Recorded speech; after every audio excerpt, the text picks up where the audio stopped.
You know, when I spoke on Sunday in Nyahuru, and by the way, I meant it, that I like the young people going forward. You know, for a long time, we didn't have young people in the public space, in the political space. You know, so I was very happy that you guys stepped forward to make your ideas known. And I like the fact that you were peaceful. And I like the fact that you were tribeless. And I said it. And I said, I love to engage these young people who many of you qualify to be my sons and daughters. So, and I made a proposal that we're going to have a multi-sectoral youth-led group so that we pick people from different spaces, civil society, wherever. Now, you guys seem to have a different idea, and I don't mind. That is the beauty of, but you know, I needed to make, you know, a proposal. And then you interrogate it, you turn it upside down, you reject it, or just the same way you rejected the finance bill, and then we agree how to go forward. So I am getting feedback from the proposal I made. And the strongest feedback that I'm getting is that maybe we should do this differently. Yeah. And I'm open. You know, if you want us to do it differently, if you think I should get one of you to host, you know, a session with the young people, mimi niko tayari. Where is the discount? Because during the debates, the latest one, you associated the veterans, but your agenda, you sold the agenda to the young people, how to get into power. So the fundamental question is, where is the disconnect? I think there isn't. I think there is a communication problem, which I have admitted. There is a real communication problem between what I am doing, what we agreed, what I am doing, and what you people are seeing. You know, I was very categorical, and I mean it, by the way, because it is something that I believe we must solve. Youth unemployment, many young people in different spaces, out of school, out of college, you know, including my own children, you know, they speak to me. And they have no opportunities to work, to monetize their talent, to do whatever it is that they want to do. And by the way, I have gone out of my way. I have called the leadership of TikTok. They were here. I am the one who persuaded TikTok to get Kenya to monetize the contents of TikTok. True or not true? That's the case. Because I believed there are young people who are in other spaces, who are not traditional employment spaces, but are interested in monetizing their talent. I have been deliberate about what are we doing to get young people elected. I was pleasantly surprised that even the media personalities that were interviewing me agree that housing is actually giving young people jobs, which is the truth. That our digital platform, which we are now building, we have close to 100,000 young people today who are monetizing their digital talents, their digital working spaces in Tibet, in many other areas. And my plan was to expand that to every place in rural areas. I also, we agreed on how do we create more opportunities for young people to work through manufacturing, through industrialization, in the spaces of export of labor. We've just finished actually, an agreement with Germany on how we are going to get more young people to be employed in Germany.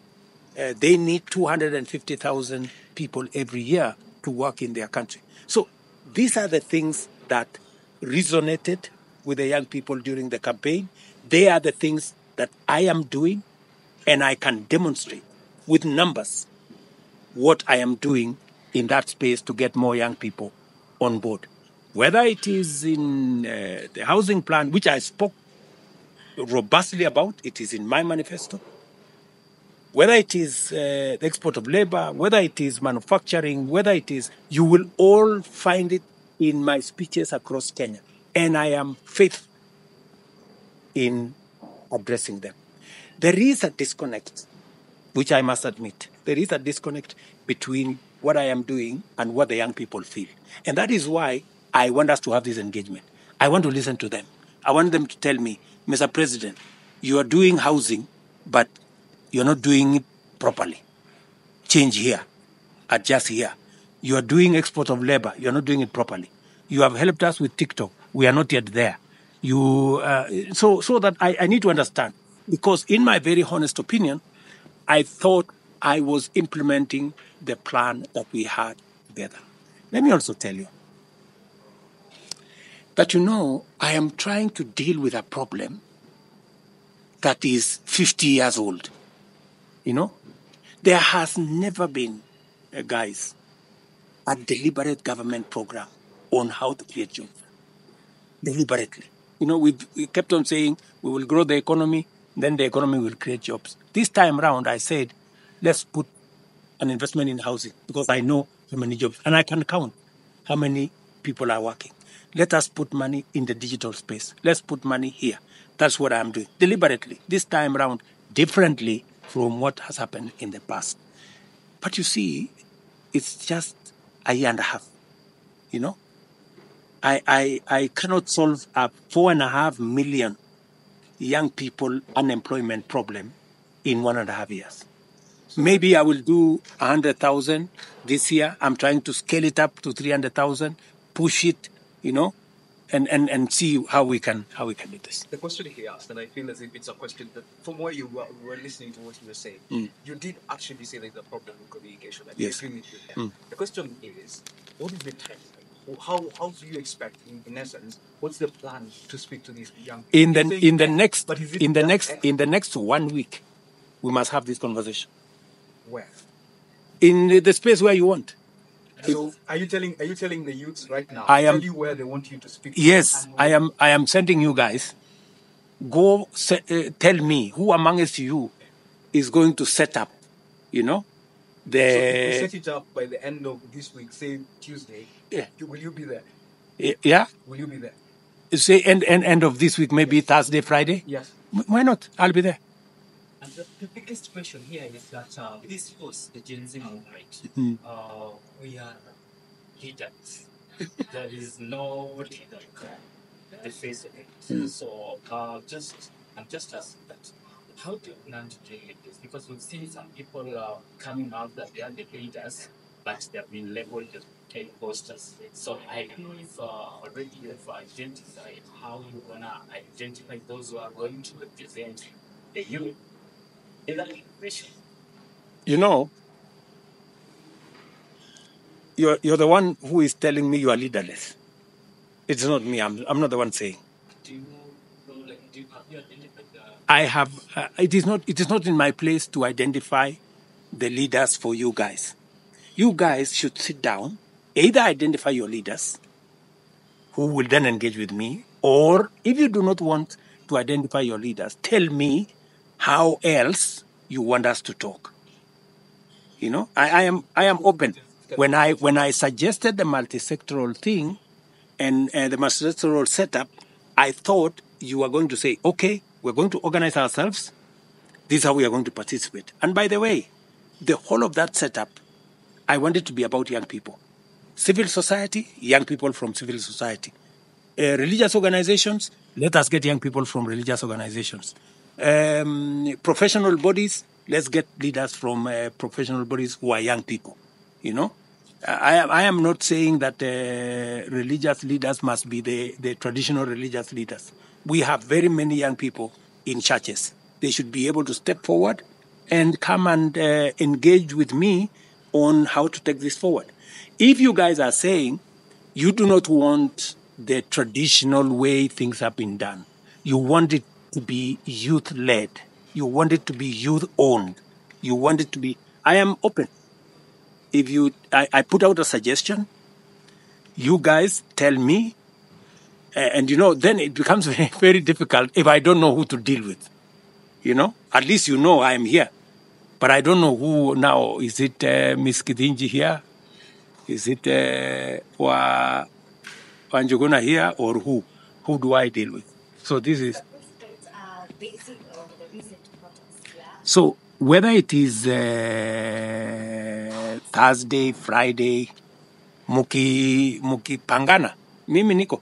So you're giving us those two? Yes. Fine, so. So, Mr. President, basing on the recent protest, and especially after you publicly announced that you're not going to be signing the proposed financial bill, there was increase of the chance of Ruto calling for your resignation.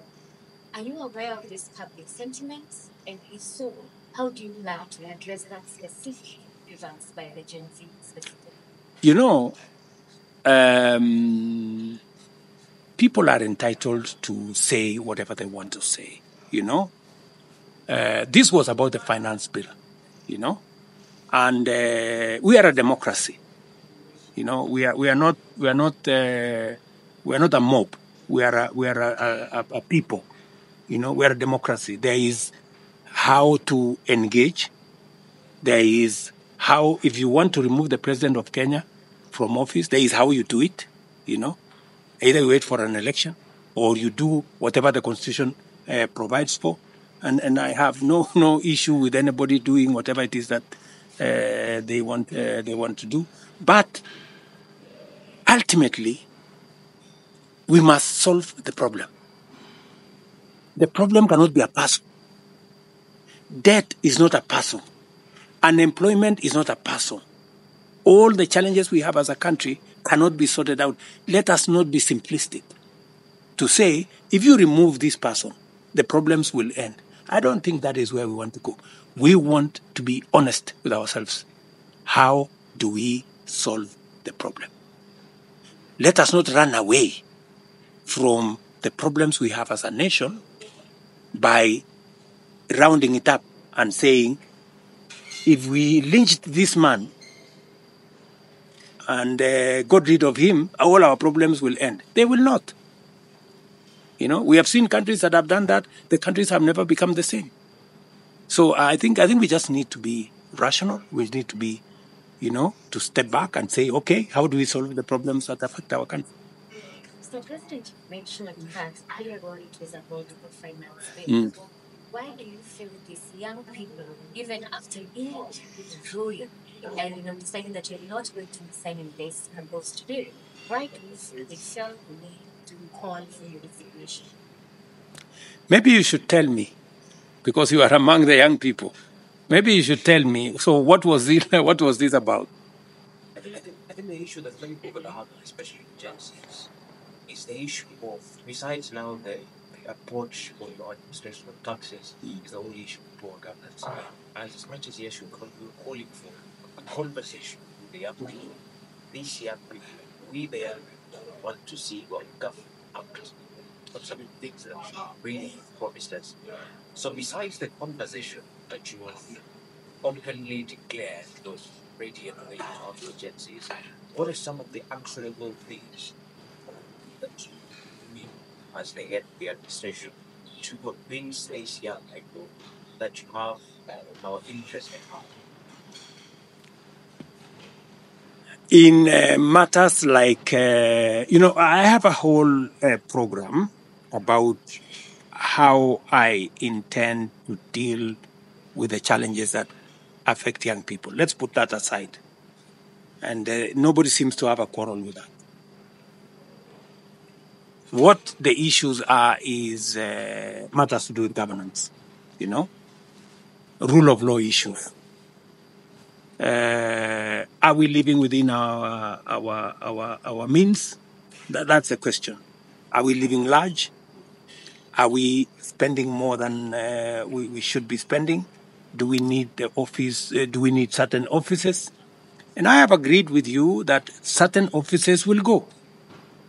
As part of building the news, the new reality. Certain officers will go. Certain actions I must do. And that's why I was saying here, I am interrogating what it is that I can do to make sure that we live within the reality that now we are in. And another issue that we have, the Gen Zs have, is a section of members who come, leaders who come. They are flaunting their opulence. I think that's one area, especially in social media. As the head of the government state, how do you intend to maneuver this whole scenario? And even before you respond to that, what's your general overview? What's your perception of some of these leaders flaunting their wealth and money and how expensive they live in their living lives? I have seen it, and it is a societal problem. Believe you me, all these MPs, they are elected by us, the people of Kenya. And there is, you all admit, there is a lot of money spent in electing people. That's the real challenge that we have. So people are not elected largely on account of what it is that they will do. People are elected because they are well resourced, And unfortunately, this is the product we end up with, This is the product we end up with. So this is something we must interrogate together. We must all agree, because we get the leaders we elect, right? So these are the people. I did not elect all these members of parliament or the other people. Maybe the ones I have appointed, those ones I can take account, and deal with. And we should, because even in my own eyes, it is not right. People, flaunting money, people using the space in pulpits to, prosecute politics.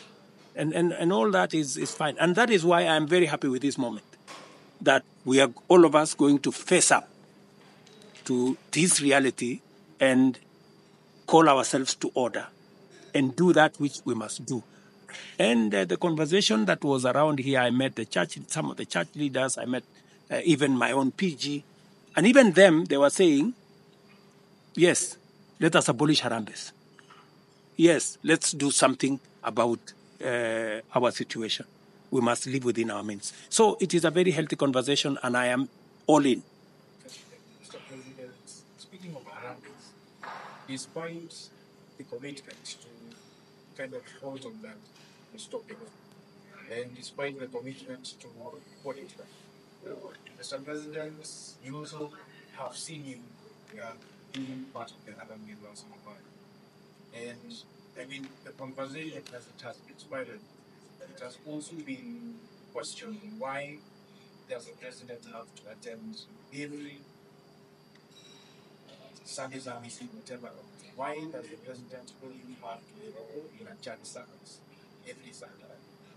And by this, it also turned around the legislators who end up being very political. Is this something that you also tend to encounter, including you yourself, your government? Moses, I am a Christian. I cannot stop going to church, and I am very clear in my mind. And whenever I go to church, you cannot accuse me of doing politics in church. I rarely speak matters politics in church, because my upbringing was such that church is a different place. It's a place where we worship God and we do the things that we do in church. As for going to church, I must tell you that I cannot stop going to church. I will go to church. Maybe the thing we need to do is, and whenever I go to church, like for example, today I was in Transmara. I went to a local church, and the governor of that area came, and the former governor. The MP did not come. I think because they didn't know. Because I just decided to drive to church, just like normal. It was not a fundraising. It was not, a big congregation. It was just a normal church service. Many times I go to church here at Melimani AIC. Many times, and sometimes it's not even recorded.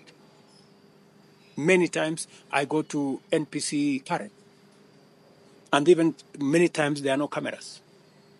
I go to church every Sunday, and more than being recorded, I go to more Sundays that have no even record of media than those who have a record of media. Of course, I also go to Sunday services like the one I was in Nyahururu when I'm invited, say the inauguration of a bishop. It's a big event. When I'm invited, I go. And it's not a fundraising, it's just a church event. And as a Christian, if you are invited, you attend. But I agree with you. There is some conversation going forward whether how we do it so that it remains a religious issue and not politics. So, Mr. President, there are a couple of demands that you made last week from the movement that has brought this conversation before. Yes. There were 14 demands. Of those 14 demands, you've at least addressed some of them, including the CAS positions, the positions of the first and second lady. We've already talked about that. We've also talked about Linda Mama in your previous interview. But then there's a question around scrapping the housing levy. There also a demand, of the 14 demands, there was also recording OMBs. There was a question of JSS teachers. There was also a question of the intern doctors and the salaries of the PPC, among others. Of these issues, what can you tell the young Kenyans tonight that of these issues, which ones do you feel can be solved before this conversation even goes further? The issue of GSS teachers have already saying that it's impossible having reduced the amount. Because I don't need to be pushed about the JSS teachers. It was my initiative because these are very decent Kenyans who've really gone out of their way. For 2 years, they've been interns. They've been earning a very small stipend. It was their time now to be hired on permanent and pensionable. And I had made the budgetary provisions for it. I had made the budgetary provisions for the intern doctors. I had enhanced the whole space around what they were going to do. Unfortunately, I have a new situation which I have to think about. With the money being scrapped from yes, with the money being scrapped from there be a possibility of those teachers still getting the opportunity to be hired. And now tell me, because if you give somebody a letter of permanent and pensionable, you must have the money to pay them at the end of the month. The money to pay them at the end of the month has been scrapped. So it has to be, I have to begin to figure out, so what do I do with these intern teachers? At the moment, I can't tell you straight that within a month or 2 months or 3 months, I will have figured out what to do with them. But they are part of my headache now going forward. What do I do with them? The question of IEBs, it's a big question. At the moment, the country has no IEBs. Members are calling for the recall of members of parliament. Kenyans are calling for the recall of members of parliament. Where are we in the state of IEBC? On the status of IEBC, I think I received the final report from Parliament 2 days ago. And within the next 10 days, I will make a decision and we will proceed and appoint a new IEBC. I think part of Ruto's initial protest was when he came into office, his coming into office, the whole idea, the narrative of bottom-up economic agenda seems to be a bit fading away. How are you addressing this issue, especially with empowering the people at bottom and majority and Gen Zs coming at a time now when the withdrawal of financial 2024 has happened, which you had touted create more jobs to improve the economy. Now that it's no longer there, you as the president and as a father, like you mentioned, you are a father to the majority of us, to all of us. What is your message to these Gen Zs as a father that you still have their interest at heart, especially on empowering their lives in life?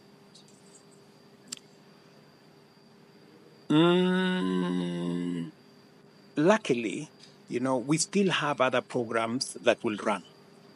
The housing program will run, and he mentioned to me that there are those who are saying we scrap the housing levy. Scrapping the housing levy means we get 160,000 young people out of work. It also means we get those who are working in cement factories, in steel factories, in quarries that supply stones, in many other areas out of work. I don't think we want to do that. I don't think it is responsible for us to do that. I mean, they deserve, an income the same way. We would actually be doing the wrong thing. We'd actually be going backwards. I think we should, instead of saying, how do we scrap the housing levy? We should be saying, how do we do more with what the housing levy is doing? How do we expand it to reach out to 300,000, 400,000, 500,000? Because that's my plan. My plan ultimately is that this housing program should be able to hire 500,000 young Kenyans every time. And I'm talking about Kenyans at different categories: engineers, architects, plumbers, the people who go to our TVET institutions, all the way to accountants in cement factories, the hardware people, and it's a whole industry. The people who manufacture doors, the people who manufacture windows, it's a whole ecosystem that I hope young people appreciate, that this plan, this housing program is actually achieving a lot. And this is not an invention of Kenya. This is how modern countries have achieved unemployment. This is how modern countries have taken their development to the next level. I had an engagement here with the president of Singapore. Singapore was at the same level as Kenya with independence. Today, they are in the first world. We are struggling because they made those decisions early. Today, 90%, 96% of Singaporeans are homeowners. Today, we have 7 million Kenyans living in slums, and many who do not have decent livelihood because we didn't make the decisions they made. These are some of the very difficult decisions I've had to make. Many people are beating me about the housing levy, but it is what Singapore did to be able to get where they are. We keep talking, we were together with Singapore. They've gone ahead. They have homeowners, but we don't want to do what Singapore did to get where we want to go. We should be like Singapore. How are you going to be Singapore if you cannot make decisions that took them to where they are?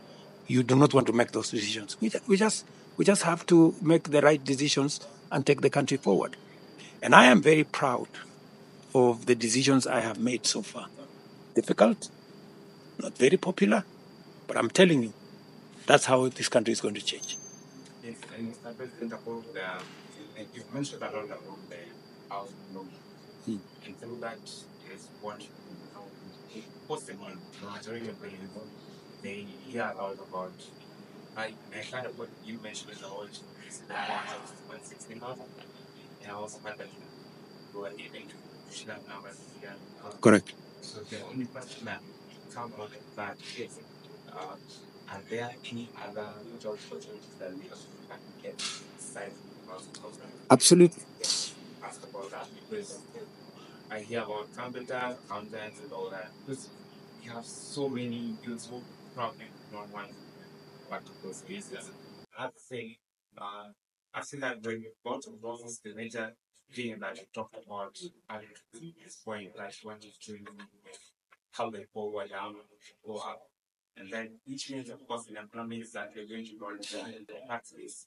But the process, if you're running a business in Kenya and have another branch in Uganda, I feel like it's much easier to running a company in Uganda rather than Kenya. Why? Because the amount of taxes you are paying here, you are way more. And like that on my expense, we can be able to make more cheaper. Like here, for example, look at the digital space right now. You are paying VAT for on every advertising we are putting on social media. Like right now, for example, I spend up to 100,000 a month on a direct which pay for that. But if you compare when I'm doing different countries, it's not fair. So I'm really kind of example. How do you help the small businesses to be able to sustain themselves? It's getting really, really tough for us. For us, of course, as companies, hey, let's expand our business to like Switzerland right now. But that's how we can help the small businesses and also how we can help the youth to get more jobs in the sector rather than the government. It's just like it's just for guys who are applying for skills. So Very good question. I have told you we have 4 programs. One of them is housing. The other one is a digital job space. The digital job space is wide. You have accountants there. You have creatives in that space. You have many other people working in that space. I will give you an example. In Ruiru, you heard me talk about Ruiru. I was there 2 months ago with a company called CCI from America. They are looking for people to work in the digital space. They've hired 5,000 young Kenyans of different skills, with different skills, not necessarily technical. Sometimes it's just people who are out of school with a simple certificate, or sometimes with a diploma, with speaking good English. And they are now working for different companies in the US from Ruiru. It is the reason why, if you read our manifesto, we have what we are calling the digital superhighway. It is the reason why I was saying we have changed the CDF Act so that we establish ICT hubs in every ward in Kenya, so that we take it down to the bottom, as was my commitment. Take it down to the bottom, so that at every ward, a young person can walk from home to an ICT hub with internet, with electricity, with connectivity, with a person to teach them simple digital skills, and with an elaborate program on digital jobs, where they can do tasks, different tasks in the digital space. And already, if you go to many of our Tibets, we already have installed ICT hubs. In fact, in Kilgoris today, I promised them that we are going to, there is a small technical training facility in Lolgorian. I promised them that we'll give them 100 computers, so that we begin to try to begin to train the young people of that locality, so that we bring more young people with different skills onto that space, whether it is advertising, whether it is all the other jobs that people can do online. Yeah. My commitment is that we will not only have internet connectivity, we will also have training facility, and we will also make sure that you have requisite technology devices to make sure that these young people can monetize their talent. After a while, they can buy their own computer and begin to do it from home. So that is the other program that we have. And on that program, if you visit some of the Tibets today that are operating in our technical training colleges, if you visit some of the Tibets, like the one I've told you, some of the ICT hubs like the one I was telling you in Ruiru, and in fact, CCI, just so that I don't forget, CCI have agreed with us that they will expand the 5,000 jobs to 100,000 jobs in 1 year if we do certain incentives for them. And I have already asked our KRA to look at some of the incentives so that we can give them the opportunity to expand that scope to 100,000 jobs. And that's just one company. If we get 20 companies to do that, then we are moving to the next level. That is item number 2. Program number 3 is export of labor, right? We have 19 bilateral labor agreements with different countries globally. We are negotiating one with the US. We've completed one with Germany.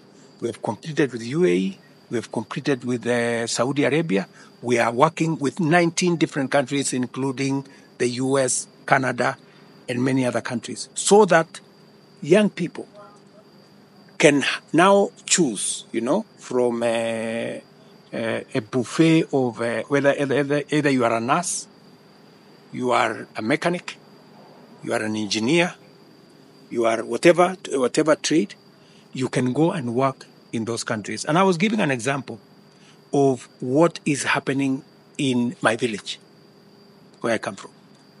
There is a young man there who was interviewed last week, and he was saying, the president has not done well because many of the young people in this village are going abroad because they cannot find jobs locally.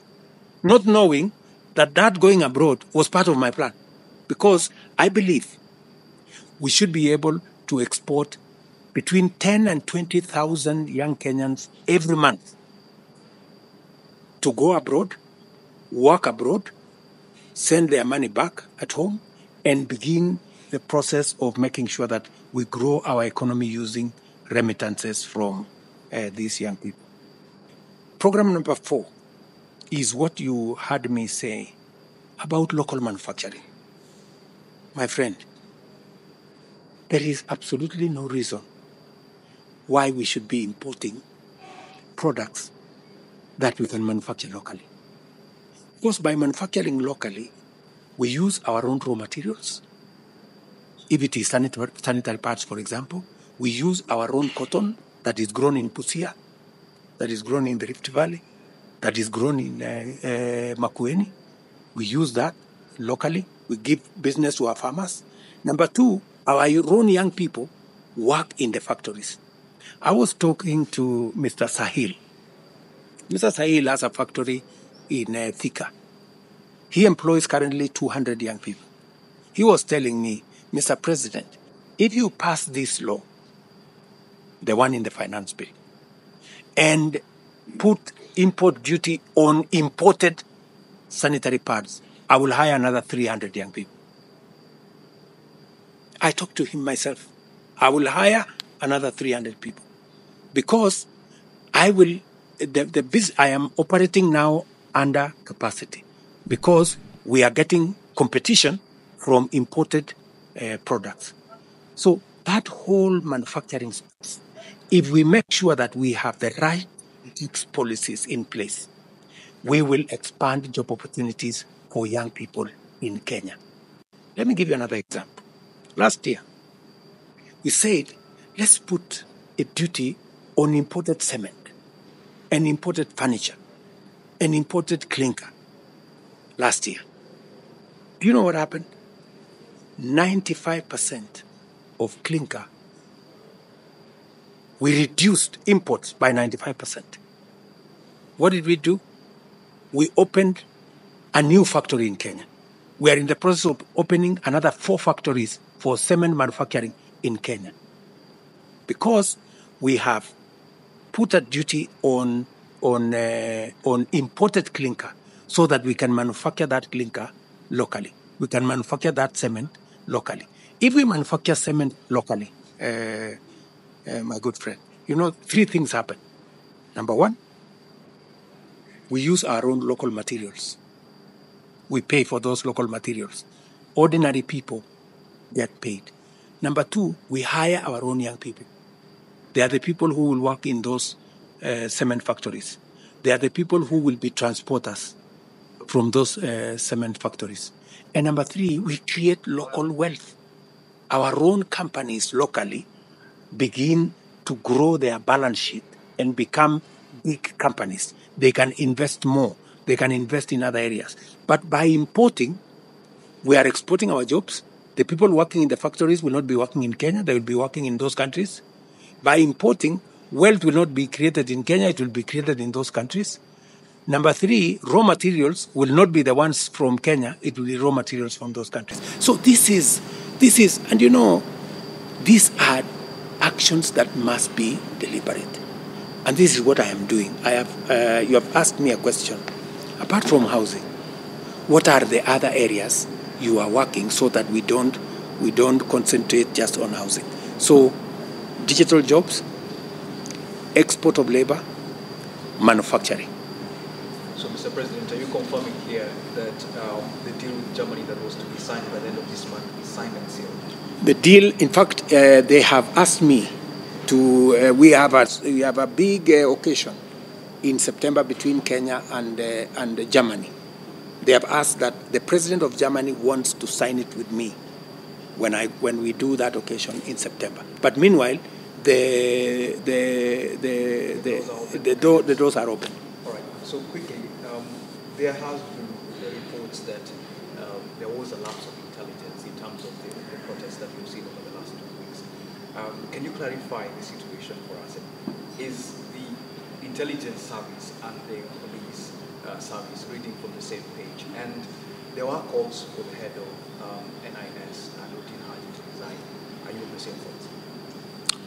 I don't think that is where we need to. This is not the time for blame game. I don't think that we need to blame each other. I think let us solve the problem. You know, we have a real problem. The real problem here is that we have a youth situation that needs our attention, and I am very alive to it. And that is why when I campaigned on a platform that we're going to create opportunities for these young people. And I am at it. I am working on it.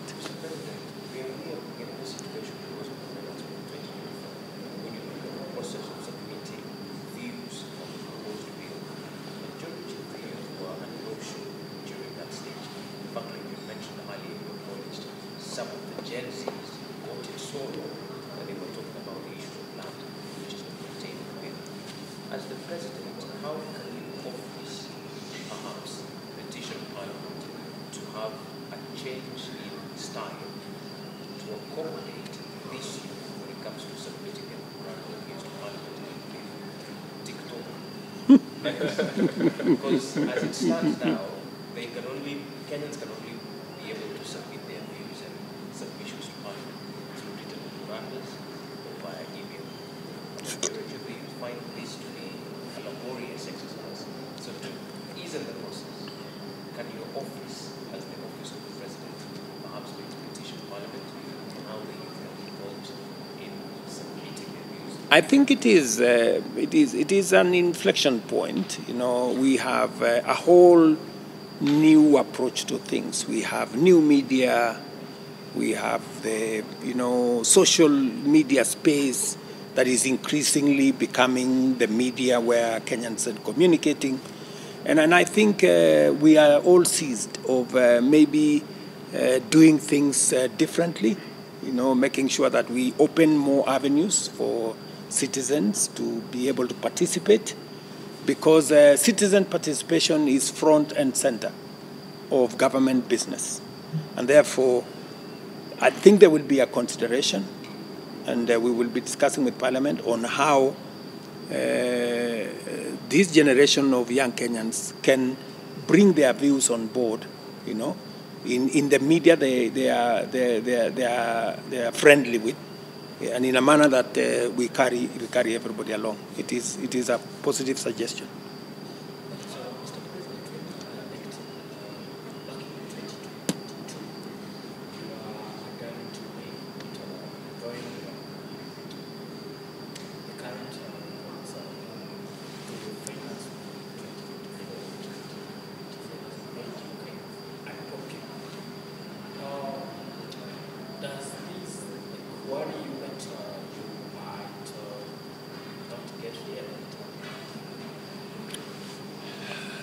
You know, in my mind, I have to choose between being a politician and being a leader. Being a leader means you make the right decisions. I want to make a difference in Kenya. You know, Jesus, the man that has maybe 5 billion followers today in the world, including yours truly, did his work in 3 years. Everything he did in 3 years. So it is not the length of how much you serve. You know, many people tell me, Mr. President, you should be bothered about your re-election. Frankly, my re-election comes second. Doing the right thing for Kenya is my first priority. Are you not worried at all that the ongoing protest that calls for you to resign might lead to you losing a second term? You see, if the price to pay for me pushing the right agenda for our country, making sure that the country does not default, making sure that we create opportunities for young people to work, and making the right decisions, I'm ready to take the consequences.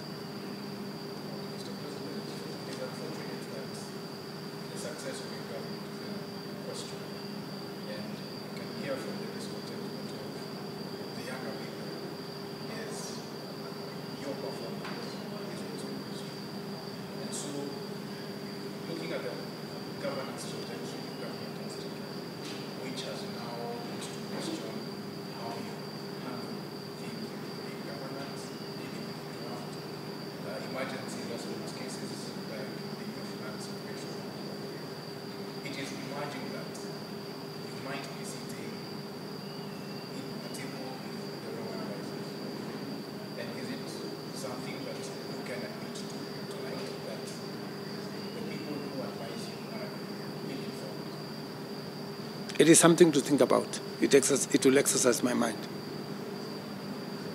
So are you saying that you might be aware of this? No, I'm just telling you, I have heard you, you know, and it is something that I will think about going into the future. So are we looking at a possible change? That's a possibility.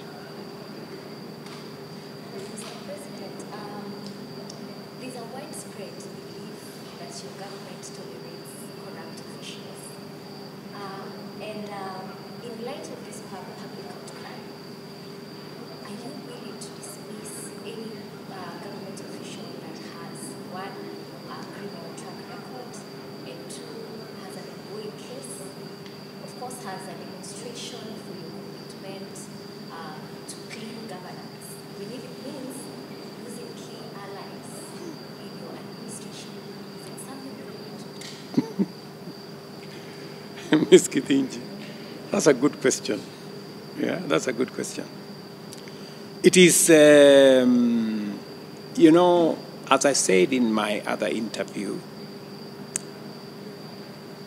I am a believer in rule of law and due process. And I would not want to hurt anybody that is not guilty. But I will not hesitate to deal with people who have been proved to be corrupt. And I have done it before. You know, when there was sufficient evidence that people in management of cereals did the wrong thing, we didn't hesitate. When there was evidence that the people who ran KNTC had criminal track records, we fired them and we prosecuted them. When there was evidence that the KEBS did not act in accordance with what was legitimate, we took action. So, as and when I have concrete evidence, I have concrete information of impropriety by any official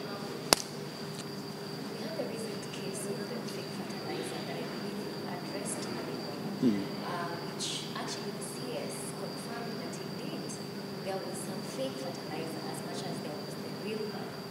What about that? Precisely.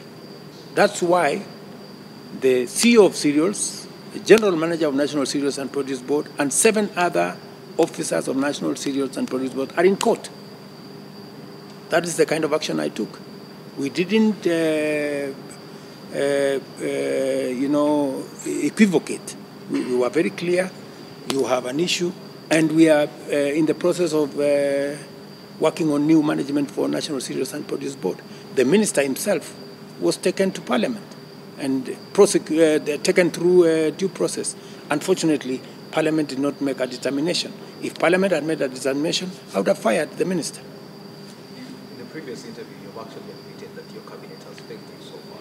And you have said your words. I have said they could do better. Yes, those in essence. But you've also said that you will be doing an introspection of yourself. What would this introspection entail, and what do you intend to do different going forward?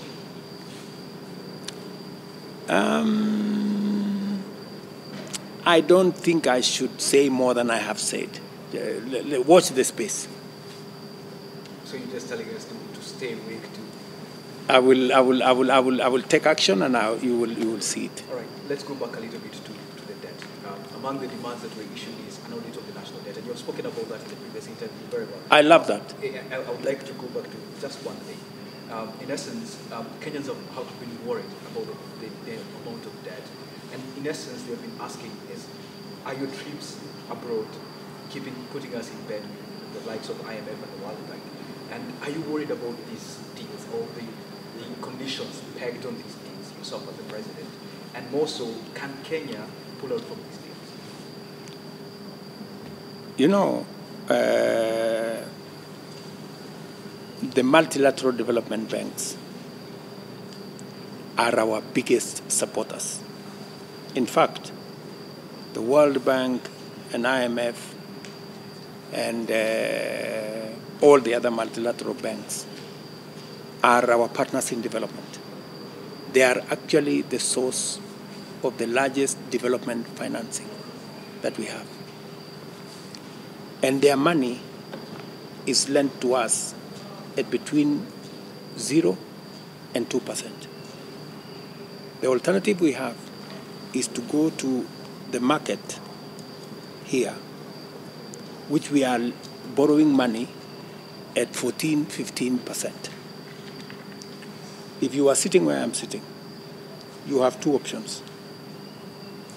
To go to the local market and borrow at 15%, or to speak to the World Bank and IMF and get money at 2%. It sounds reasonable, but the question has to be, IMF itself, in the current problem we are in, had pegged some of those things in terms of the financial proposals. You see, the ultimate decision doesn't rest with IMF. Yes. They make suggestions to us, but I take the last decision. It is me. It is Kenya. It is us as Kenyans that decide. If we agree with a certain situation, we move on. If we don't agree with a certain situation, we tell them as much. Mr. President, final round of questions. Again, my final question would be, what is that passionate message for you who are scheduled to mobilize again this week, Tuesday and Thursday? What is your message? My message to the young people of Kenya is 2. Number 1, I have a very clear plan to address youth issues, including unemployment. That's number 1. And I have a clear plan, and I am ready to explain to them what I am doing, where I am, what I have achieved, and what I intend to achieve. That's number 1. I have also had them on cutting down austerity measures that would trim the government expenditure, which is also a very positive thing. Cutting down on offices that may not necessarily be too important, reducing on hiring staff that are not are not necessary. Cutting down on advisors that may not necessarily be adding value to this. Cutting down on foreign travel and expenditure on seminars and what. Cutting down on travel expenditure by all arms of government. Reducing on waste. Dealing with corruption.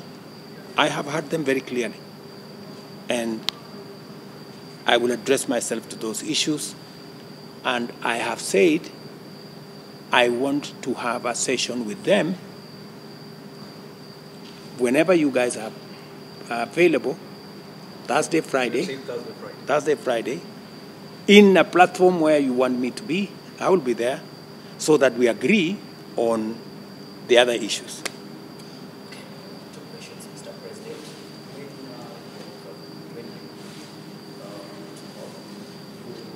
promised that you would respect the autonomy of independent institutions. Correct.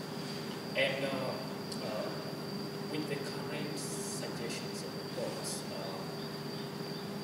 we see there is influence, the executive having influence on the parliament or legislative of the government. What do you have to say about this? The very last is Mboga and Boda, right? This is why you are supporters and they endorsed your government. Today they feel like they have been left out, and they feel the government, the current regime, is even frustrating them more than the previous ones.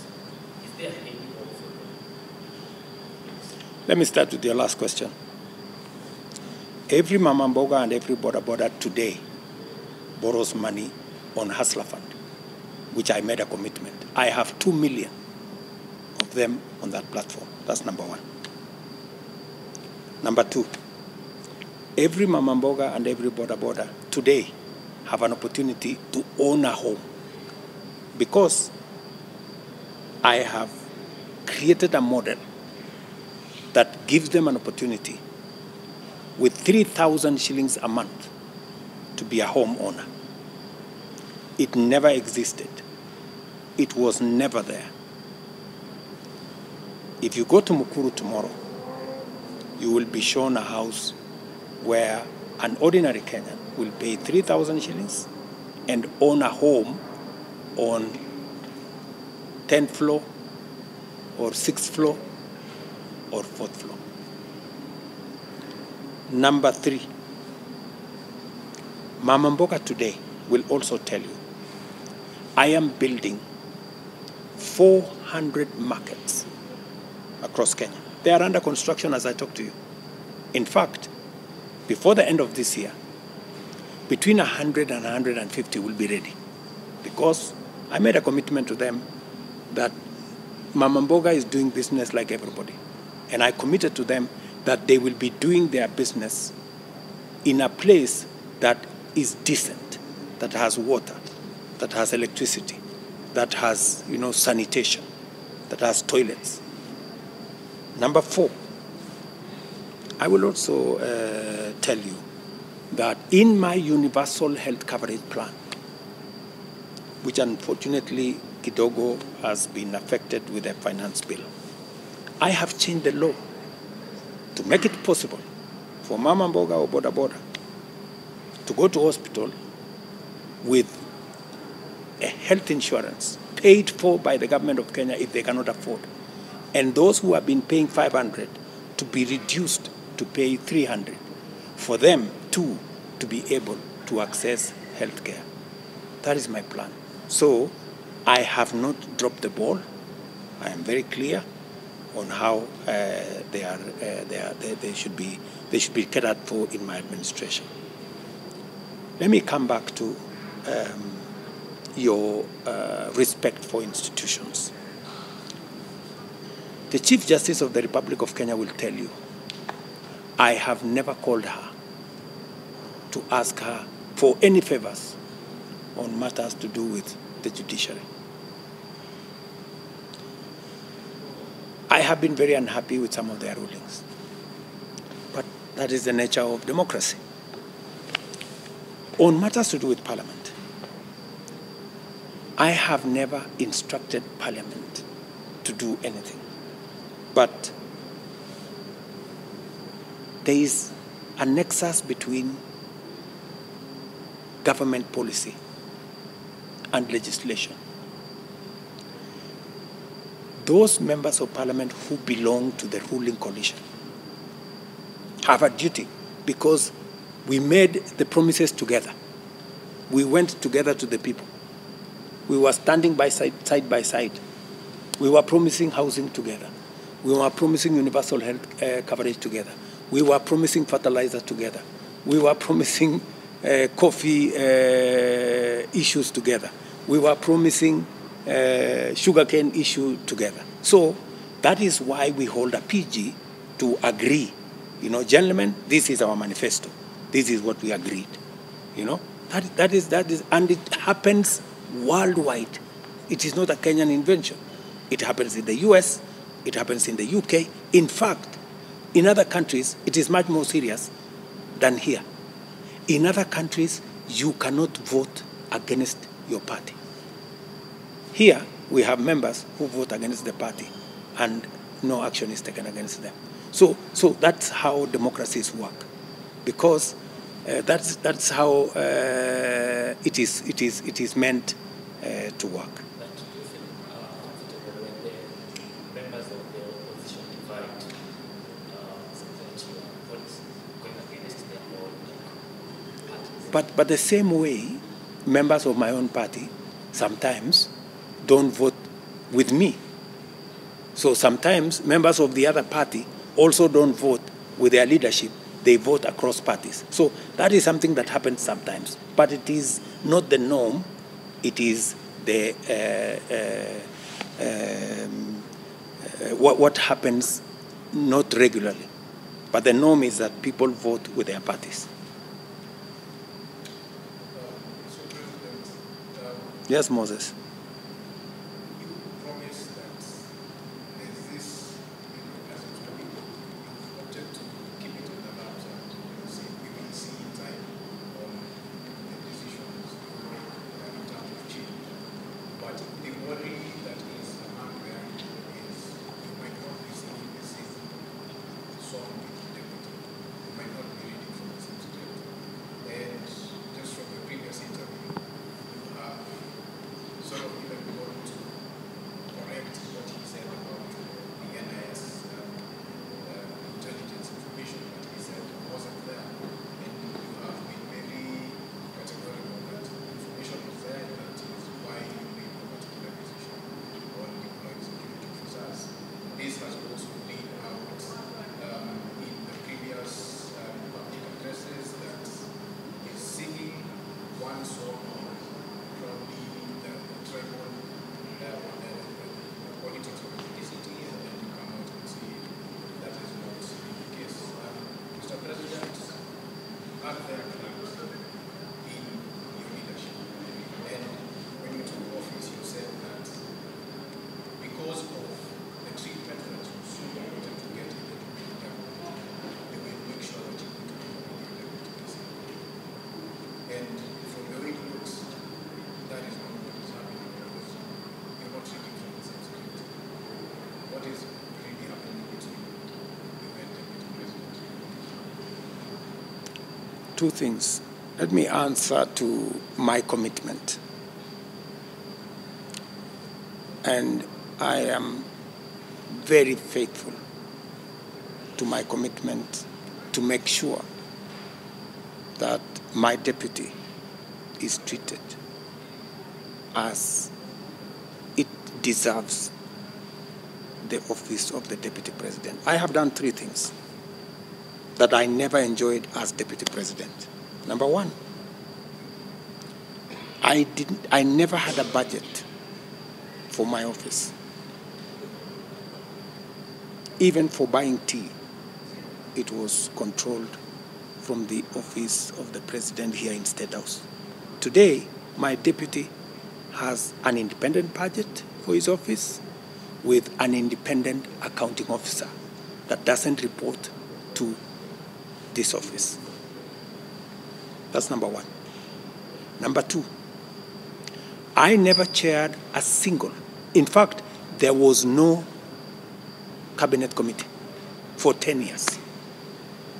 My first action when I came into office is to set up cabinet committees and appointed the deputy president to chair those cabinet committees. 8 cabinet committees chaired by the deputy president.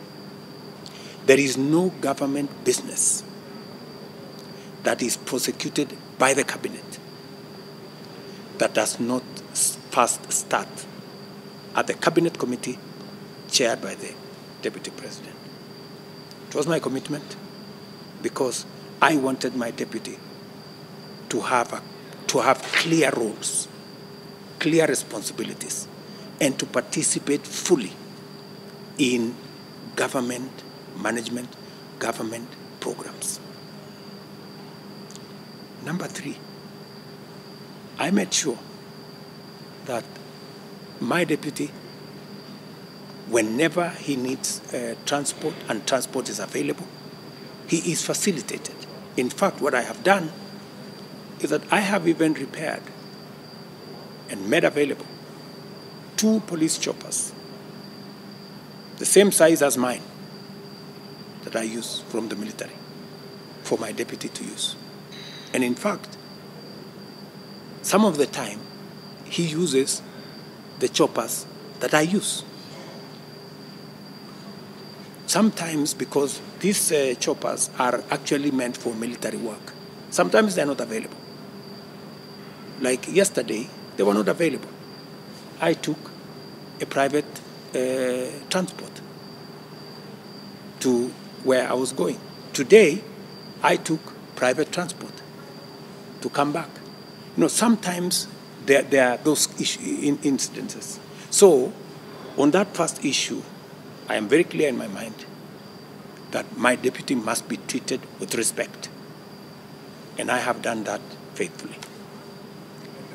On the issue of maybe the discord, that is an in-house matter. We will sit down and work it out. But again, to your point, since my deputy is not here, I don't think it is fair for us to insinuate that he has a different view from mine. I think let's leave it like that. Those are internal party issues. We will sort them out.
This activity is the one that's fueling a lot of animosity and a lot of anger on the ground. Another thing, the issue of young people, younger than me, probably like 2019, and of course still young as well, being willing to go to the streets because of whatever they're experiencing. Because information spreads and it's very, very fast.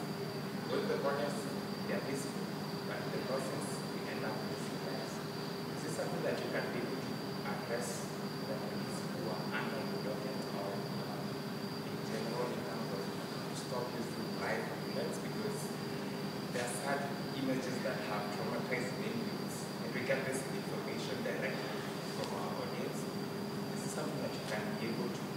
can go to the state and there will be no life left that we used to be honest. It was a young man with the same name like Eric was shot along the road. It's such a sad thing to see on TV, on TV. So those two things. First,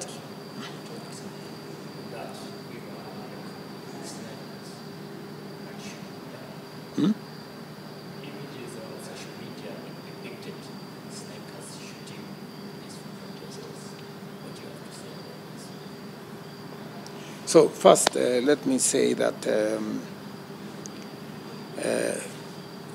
this is a phase in society. We're coming to a new phase, and it requires us to adjust. You know, maybe. As you've said, many of the young people are not watching mainstream media. They don't read newspapers. Maybe there needs to be us to think about new engagement. How do we engage these young people better in the spaces where they are, whether it is on Twitter or TikTok or the other spaces. Number two, on matters of abductions, there is no provision in the law for any abduction. And any arrest of citizens must be within the law. And that is my clear position to the Independent Police Service. However, when police arrest somebody, it must also not be immediately made to look like it's an abduction. If the police show up and they show themselves, we are policemen, we are coming because either we asked you to come to the police station, you didn't come, or we have some questions for you to answer, that should be within the parameters of the law. There is a provision for the police to come and tell you, Eric, we have come. This is us, we are the police. We want to interrogate you on this matter, on this matter, on this matter. So long as it is done within the parameters of the law, it doesn't amount to an abduction. As for the protests, I have said clearly that peaceful protesters will be protected by the police. Eric, you will not tell me that the people who burned down Parliament were peaceful protesters. They were not. You don't want to tell me that the people who burned the Chief Justice office were peaceful protesters. As you heard me say, we have thousands of citizens who have lost property, businesses worth 2.4 billion. These are innocent people doing their business. Criminals take advantage of a peaceful demonstration, pretend they are part of the peaceful demonstration, and they go and loot and steal and burn people's property. Those ones too, Eric, the police must look, they have a cardinal responsibility to protect people's property. I think they do. That's what the law provides. Many of the peaceful demonstrators, we saw them in camera, many of them suffered in the hands of criminals who came, took away their phones, took away their purses, did a lot of damage to them. These are people who we must all agree that unless we are firm on criminals who either take advantage of peaceful demonstrations to hurt the demonstrators, to steal from the demonstrators, or even go to steal from shops, destroy people's businesses, or even attack government buildings. City Hall was burned down. The office of the Chief Justice was burned down. You saw what happened in Parliament. Mayhem, doors broken, furniture broken, kitchen burnt, you know. I mean, surely, Eric, do you sincerely believe that that should be part of our demonstration? I don't think so. And that's all I'm saying. Let us keep it peaceful. And I said it from day one. I love the way the youth were going about it, peaceful. They were on TikTok. They were, a homogeneous group of young Kenyans. And I like the fact that they came to say, okay, we have an issue. And I wish I had the time to explain to them that some of the issues that they were saying were in the finance bill, they were not in the finance bill. Some of the issues that they were complaining about, they were not in the finance bill.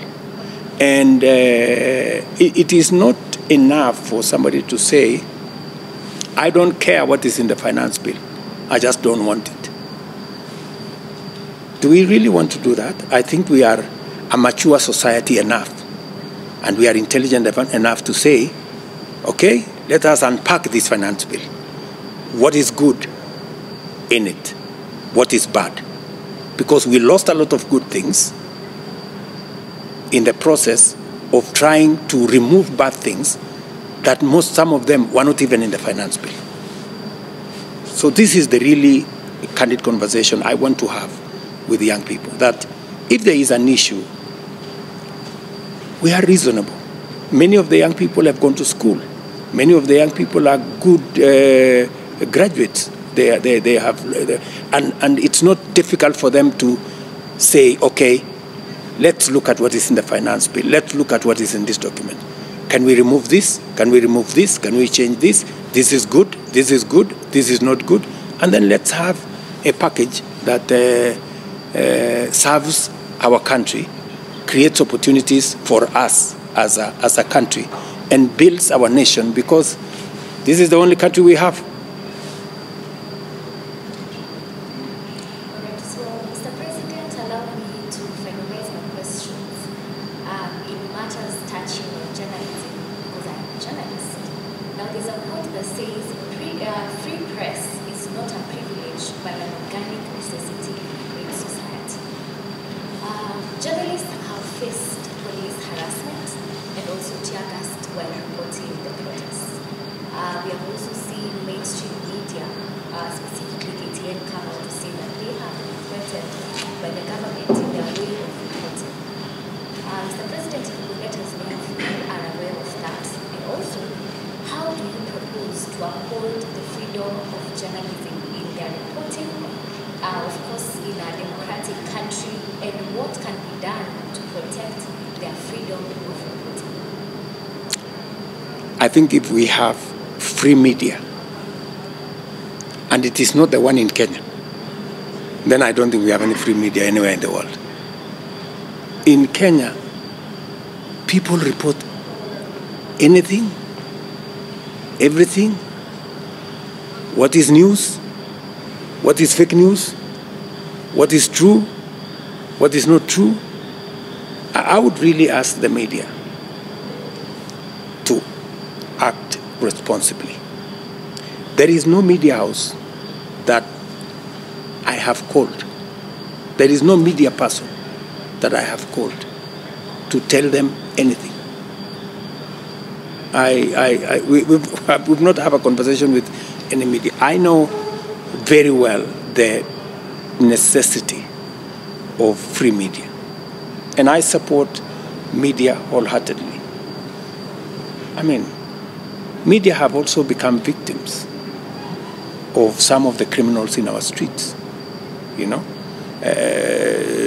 Media have also maybe inadvertently sometimes got into situations where their cameras are broken, you know, in the confusion, in the running around when there is commotion, and it is unfortunate, yeah,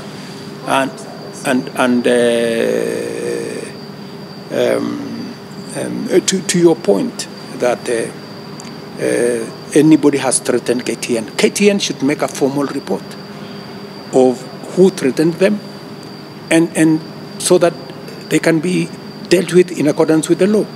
Nobody should threaten any media personality for whatever reason, either on account of what they reported or on account of what they did.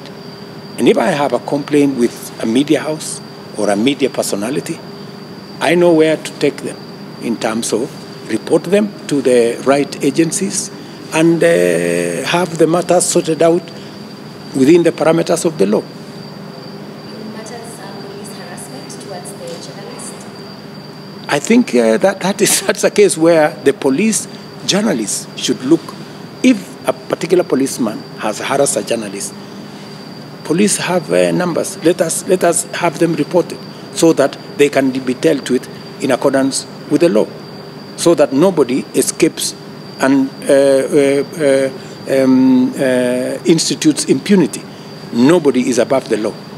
The president is not, the police are not, citizens are not. Everybody must be subject to the law. Right.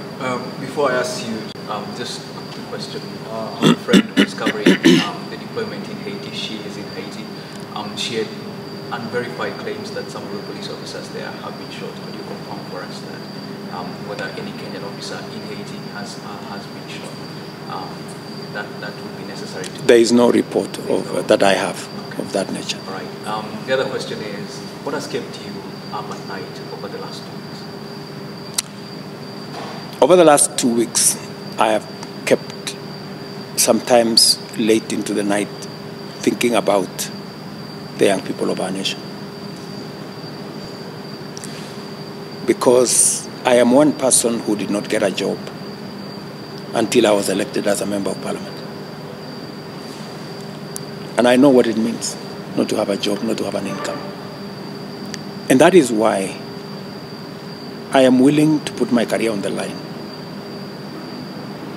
to see to it that, to the extent that I can, young people have an income. That's why I have really pushed the programs that I believe will put a job on the way of many young people, will put an income in the pockets of many young people, and will make a livelihood for many young people. I have kids, and I know what they feel when they don't have a job. They talk to me as a father. And so that's one thing that keeps me awake. And unfortunately, in the current situation, we have a misunderstanding. We have a miscommunication. Partly, I am to blame. I should communicate better. You have told me that maybe my communication is not getting to the right people because maybe I'm communicating using the wrong media. Maybe to be able to reach these many young people, I should be able to get into the media where they are, so that I can communicate better to them.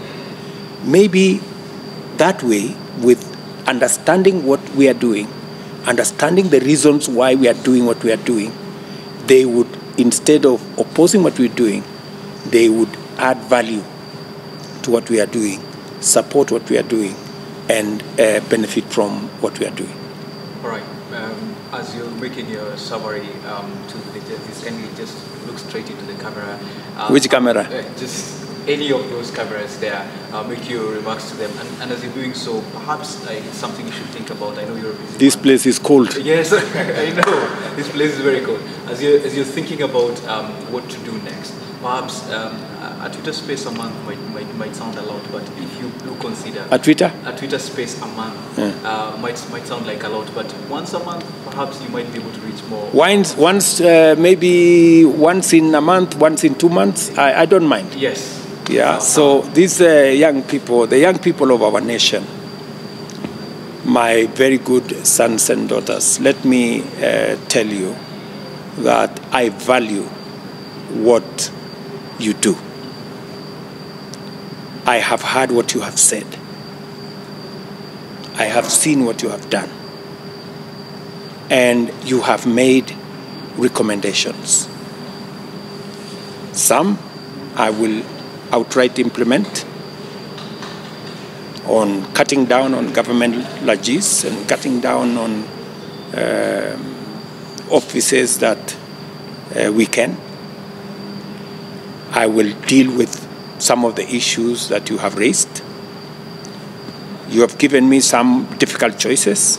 I will suggest to you how we can together go about the difficult choices that you have put on the table on some of the issues. But I want to promise you that in the engagement that we're going to have, God willing, in the next couple of days, I think we've agreed with some of your colleagues here that maybe Thursday, Friday, I will be thoroughly clear, and I want you to be equally clear on what you think, the suggestions you have on how to take our country forward. My request to you is that we have a country to keep. It's the only home we have. We must do whatever it is that we do within the parameters of the law, respecting one another, and talking to each other with respect so that we can move forward together as a country. I am looking forward to this engagement in the space that you will recommend. I'm told X is the space that you want us to engage. And I have committed that I will find myself into that space. I will ask one of you guys in that space to host us so that we can have this conversation as I do what I must do to get the country moving forward.